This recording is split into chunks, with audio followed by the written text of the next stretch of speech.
friends, it's Gwen. Welcome back to my channel. Today I'm hoping to start a new series on my channel entitled Thriller Thursdays. One of my favorite genres to read is of course thrillers. You can see that especially in this year's wrap-ups that I've been doing. I've been reading a lot of thrillers and it's just always been my favorite genre, I think. But I thought since I read so many thriller novels that I could dedicate one day a week to discussing the thrillers that I am reading, hence Thriller Thursday. So it's not going to be every single Thursday. When I have a review for you that's a thriller, I'm going to post it on a Thursday. So Thriller Thursday. It could also be like a thriller book haul or like a thriller recommendation video or, you know, things like that. It's going to be like Thriller Thursday fun. But today is a book review for a thriller that I recently read. Before we get started, how cute is my new squishy? I love it so much. And it's so soft. Oh my gosh, you guys. Love this thing. Thriller Thursday, starting today with a book review. Okay, so this is a little behind the scenes sneak peek at a book that will be featured in an upcoming book haul, or the book haul may be posted before this video. So who knows? Either video you're gonna get this book in. So that book is Fierce Kingdom by Phillips, the award-winning author of The Well and the Mine and Come In and Cover Me. She lives in Birmingham, Alabama with her family. So this is the author right here. It's the first time I ever read a book by her. And the reason why I even have this book in my possession is I recently took some books to the Book Thing, which is my local book exchange store, hence the name, the Book Exchange, and I have a whole bunch of credit, so I picked this up for $12 of credit, so I didn't actually spend any like cash, I just used my store credit.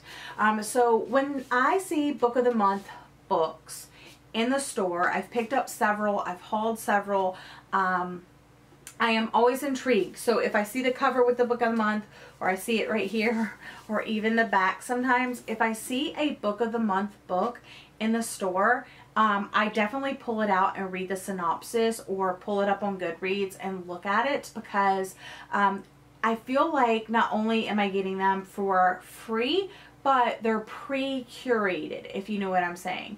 Basically, Book of the Month, I've talked about them before, but they pick 5 books, and then as a member, you get to choose one of those 5.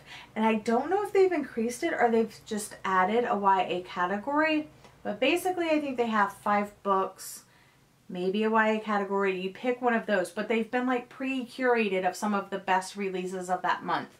So whenever I see Book of the Month, I'm like, this was probably a really good book. So I pulled this one out, I read it, and I'll just read you the little top part of the synopsis here.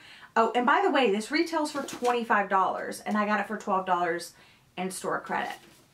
So, an electrifying novel about the primal and unyielding bond between a mother and her son and the lengths she'll go to protect him. So, the basic story of this book is that a mother and son, I guess she picks him up from school, and her son's 4 years old, by the way. And I teach, when I start my classes, I teach 4 to 5-year-olds. So they start out 4 and then they turn 5 because I teach pre-K. So anyway, so that age group to me is something like very near and dear to my heart. Okay, moving on. So she picks up her son from school and then they go on an adventure. They go to the zoo, or they go, you know, somewhere that they always go. On this particular day after school, they went to the zoo. So there's this one like part where like there's like there's like a dinosaur dig sandbox area, and they're there, it's getting late, and they decide to make their way towards the exit. But as they make their way towards the exit, they hear loud noises. Is it fireworks? Is it something else? It ends up being gunshots, and she sees dead people near the entrance. So without her son seeing, because she sees one go in, I guess the restroom or something like that. She's like, oh my goodness, we have to go hide. So she takes her son, and I guess because they go to the zoo very often, she's very familiar with the zoos and the exhibits and kind of like the ins and outs of the zoo. So she knows that there is this porcupine, I guess, area, but the porcupine is not actually in there. So it's set up like it's the porcupine exhibit. What do you call it? But she knows that the porcupine isn't really in there. So her plan is to go to that exhibit, hide out, figure out what's going on, and hopefully get out of there in one piece. 274 pages. And let me just tell you, it is a page turner. It is so like fast paced. You definitely want to find out what's happening next. And it really had my adrenaline pumping. I had finished a book, and then I was like, okay, I'll just pick up a book before I go to bed. So I started reading this, and it was the night before parent-teacher conferences, and I could only read 2 chapters, and I could just feel my heart racing so much that I had to like put it down. And then I picked it up the next day and I read the entire book. I took it with me to my parent-teacher conferences, and I would read it while I was waiting for parents to show up. And then when I came home, I just basically picked up my book and didn't put it down until I was done. So for that reason, I can definitely recommend it as like a fast-paced, page-turning, adrenaline-pumping thriller. And I mean, that's just the craziest thing. Like, you're there to protect your kid always, and then you're put in this situation, and like, how would you react? What would you do? You know, how would you use your surroundings?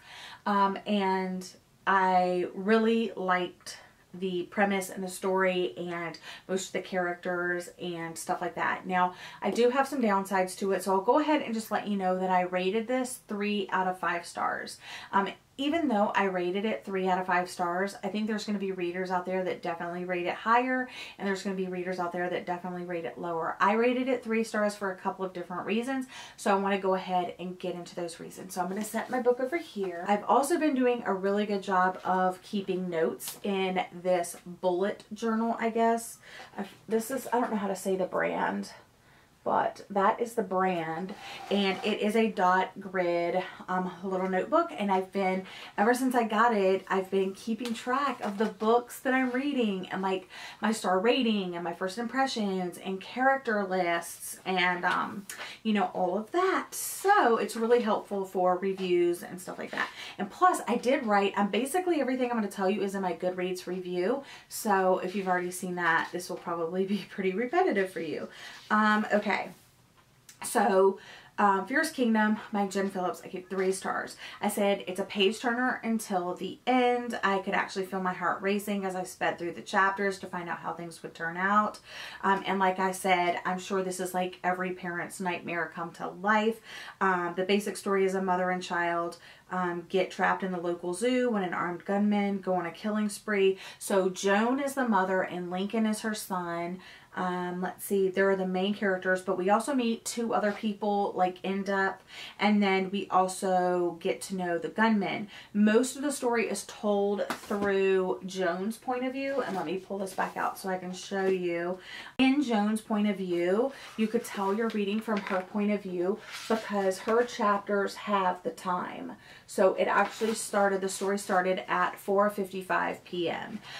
There's a couple of other chapters that are told from different points of view. I'll try to find one of those and show you what those look like. Other chapters do not have a time. They just have this little like 3 dash symbol thing right here. Still, I would say 95%, 97% of the story is told from Joan's point of view, but like I said, we do get a couple of other characters throughout the story, including the gunman, and we get their perspectives and a little bit of backstory and stuff like that. So here's the thing.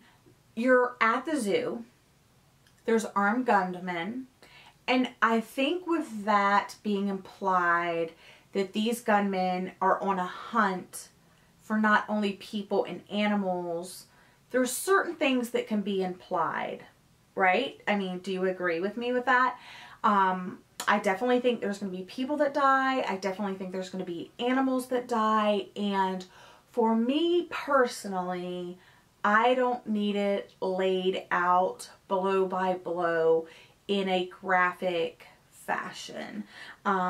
So graphic animal scenes can be very disturbing for me and difficult, and I think that Fierce Kingdom definitely oversteps sometimes.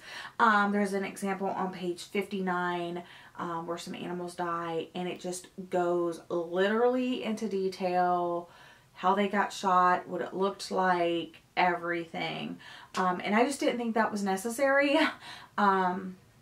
There was also some description of one of the gunmen alluding to his weight that didn't sit well with me, because there's actually two little things that bothered me on that page, and I just want to kind of leave it open for discussion down in the comments down below. And see, it was two paragraphs back to back on page 64. So the first one is where they're talking about weight, and the second one, I don't know how to describe it. It just didn't sit well with me. So I'm going to read two paragraphs. I'll read you the first paragraph, and then I'll read you the second one. Okay, so the first paragraph. The loud one she imagines as overweight, as she suspects his head is too large for his body. Shirt untucked, stumpy fingers. The kind of person who feels like he doesn't quite fit, so he pushes harder to make himself fit, and that only makes everything worse.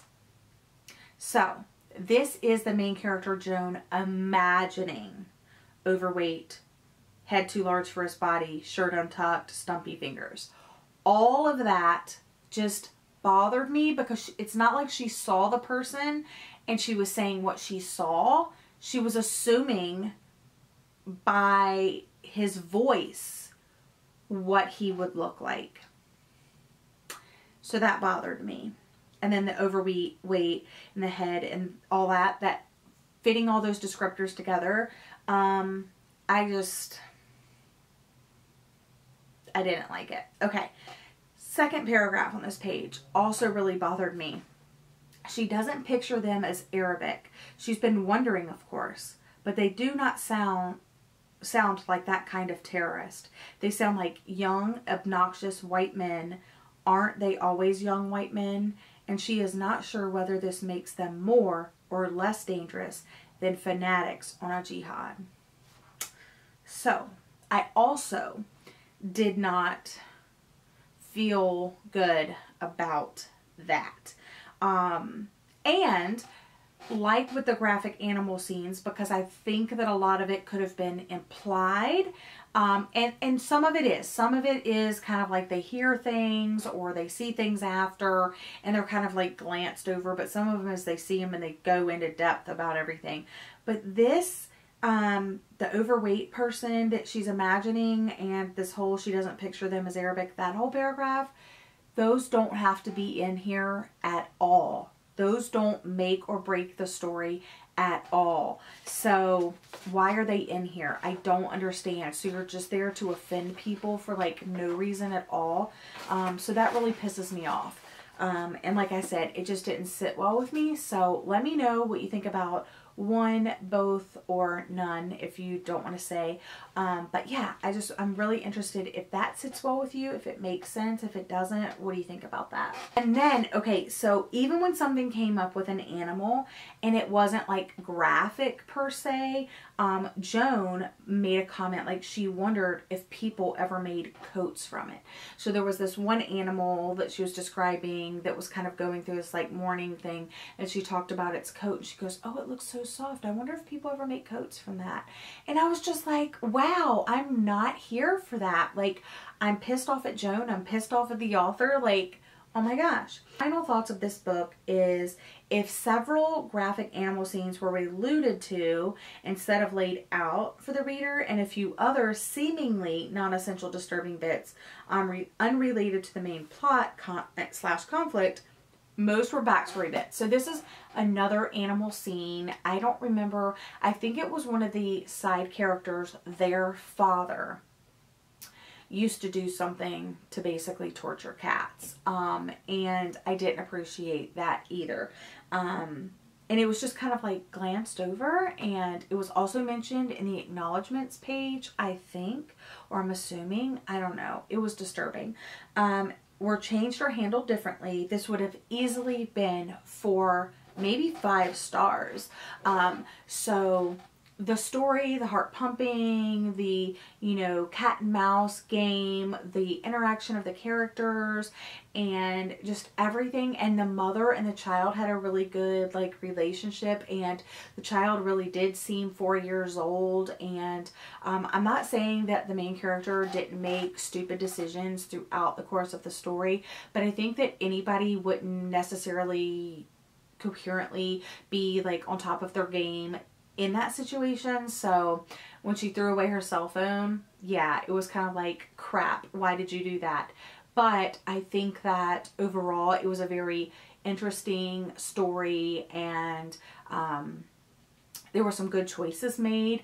However, just the graphic animal scenes, the overweight thing, the Arabic thing, the disturbing back, just those things were not essential to the story, so I don't understand why they were there.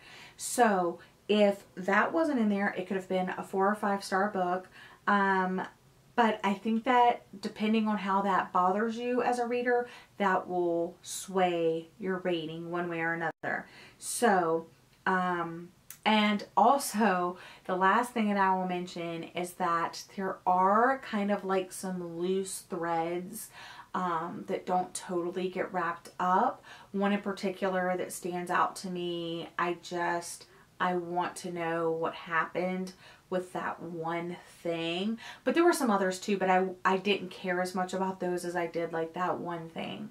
So yeah, loose threads, but heart pumping while you're reading it. A little bit graphic, a little bit scary. So anyway, like I said, 3 stars, but that's the most recent thriller that I read, Beer's Kingdom by Jen Phillips. And I actually looked up her other novels, and it seems like she writes a variety of genres, and I don't think that thrillers is like something that she writes a lot of. There was one other book that I might pick up, but it looks like it would be like a slower paced read. So I'm not like running out the door to pick up another Jen Phillips book or anything like that. But I just thought I would share my thoughts with you in case you're intrigued by this, in case you are a Book of the Month subscriber and you got this. We can chat about it. If you haven't read it yet, maybe my thoughts can help let you like decide if you are still interested in reading it. But that's all for this Thriller Thursday. Thank you so much for joining me. I know it was a little bit long-winded. It was my first one. I was explaining things. I had a lot of thoughts as well, so it is what it is. But I hope you're having a lovely day or night, and I'll see you guys again in my next video. Bye!